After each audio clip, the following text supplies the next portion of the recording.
Good morning, everybody. This is Allison, and I'm just doing a quick kind of wrap it up video. As many of you know, in my last video, I showed you the move that I did from one booth to another, and then kept my other antique booth going, and I'm filling that up. But that took me probably, if I add all the time up with pricing and rearranging and then moving everything and building new shelves, I think about 60 hours in 5 days. It was a long process, and I just wanted to talk about people who have, and this includes me, a condition, a health condition, and living with Parkinson's. I still feel invincible. I was hustling even without air conditioning in the building. I was sweating, I was running around, but every night I came home, my feet were like falling asleep. Like, I guess they call it neuropathy, and I don't even know if that's part of Parkinson's, but it took a toll on me. So I tried switching different shoes every day, but it didn't matter what shoes I was on, whether I was on a ladder doing something, or I stayed off a ladder one day to see if that helped, but nothing really helped. So, and then I wasn't able to sleep at night because my legs were kicking and moving and cramping, and as excited as I am about my new booth, I don't regret it. It was a lot of work to do. My husband helped me with building the shelves and moving the shelves from one place to another, which was so helpful. I couldn't have done it without him. But as far as pricing and organizing and shuffling things around, that was in my ballpark. And it has taken a huge toll on me. Physically and emotionally. It's the first time that I'm feeling my body is reacting differently. I used to be able to do all this and continue going for a good another week or two. But without sleeping and the headaches that were gone, that are slowly coming back because of my inability to get the medication that I think was helping, isn't helping me at all. And if the Parkinson's is playing a role in this, that's not helping. I do go back and see the neurologist in a couple of weeks, and maybe she'll have some more tips or tricks for me to help me get through these times, because I am a mover and a shaker. I don't like to sit still. But this is what is driving me kind of overboard, because I don't like that I can't continue doing things. And part of that's probably my age. As Mrs. Paula does retirement, she did a video last week about feeling old for the first time. I wouldn't say it's feeling old, but maybe it is just being older. But I have really started to feel the stress taking a toll on me. And I am so excited to have this done, but I'm also, on the other hand, frustrated because I can't keep going. And my house is an absolute flippin' disaster. I have laundry that is out the wazoo. It's to the point where I think I have to call Amazon to get clean underwear. Yeah. I've got to get the laundry done today. And I want to make my house a place that I enjoy. I've worked on my booth long enough, and my husband's been tolerant and helping me. But it's time that we both enjoy our house. And that's going to be a challenge for me because I'm exhausted. I'm wiped out. And I don't want him to have to live like this just because of choices I've made. Granted, he benefits from some of this too, but he didn't ask for this house to be ripped apart. And the house is ripped apart pretty much because everything I brought into the house had to be priced, and then I took stuff and moved it around. It's a huge process to start an antique booth or move an antique booth,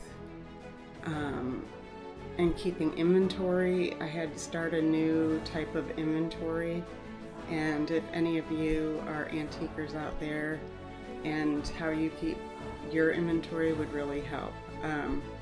I just kind of do a hand thing where I write down the item, when I bought it, how much I bought it for, and what I plan on selling it for. And then when it sells, I can highlight it out to know that that sold. I also get a statement with each of my paychecks that tell me every item that sold. So that helps. But it is, I don't always have my computer with me when I'm going through my inventory. But I've started putting things in big storage containers, and we bought a shelving unit that holds those big storage containers. And so I've labeled the outside, so if I need more inventory without going and buying any, I can go into those bins and just pull things out. So I'm trying to get organized, but I need my life to be organized down here. And Carry On Candace was an inspiration. If you haven't checked her channel out, please do so. But she also has an antique booth, and she was cleaning out her house. And watching her last night just tidy up made me want to do my house as well. I want to be able to just tidy up and not deep clean. Now that our dog is passed, I say unfortunately, but I have no excuse about the floors. He was a German Shepherd, and if you know, German Shepherds are also called German Shedders because you get hair everywhere. And now that I don't have fur balls all over, I need to start vacuuming on a regular basis.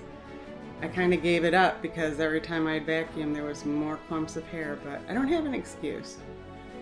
So I need to get motivated and get up and start cleaning today. I went to Sam's Club to get some necessary things, my protein drinks that I have to have, and it was just exhausting going there. It was cold when I woke up, and now it's hot and muggy out, so I have to take off this sweatshirt and change. I think I might even put my pajama bottoms on as I clean the house. And maybe I will see if my if I can get my DJI to do that tracking so I can clean and maybe video and show you what a disaster it is. Not that I'm proud of it, but sometimes when you admit it and you show it, it helps get you motivated. But for now, I'm going to put on some podcasts. I'm going to listen to some motivational people. I listened to Clutterbug. That was the first that was the first YouTube channel I ever watched, was Cass at the Clutterbug. And every week she does motivation to get yourself moving. And I think I haven't listened to hers in about 2 weeks because I haven't been in my car to listen, besides driving to and from the shop.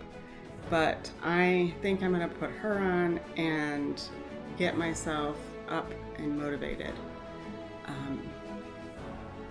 And I guess that's all I'm catching up with today, is that having a chronic illness makes it more of a challenge, but I just can't let it take over. I can't use it as an excuse.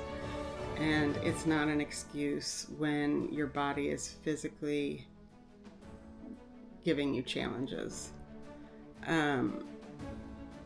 I don't know enough, because I've chosen to not take the Parkinson's medicine, because I take so many other medicines, I've decided, the Parkinson's medicines will prolong my life, but it doesn't mean that it will save my life. So as long as I'm healthy on every other aspect of my life, I think I'm just going to keep going as I'm going. And for all you out there that have something that you're dealing with, whether it be depression, which I live with depression, and having the Parkinson's is not helping, but I'm pushing through, and I just want you to know that you matter, and I hope you continue to push through as I have. If you like hearing videos about motivation, about antiques, and what life is like, please give this a thumbs up and a subscribe if you would. It doesn't cost anything. All you have to do is push that little button, and it helps the algorithm know that I'm here. I'm just a little person. But anyways, I wish you all a blessed week, and I look forward to giving you updates as I go along. Don't give up, because I'm not.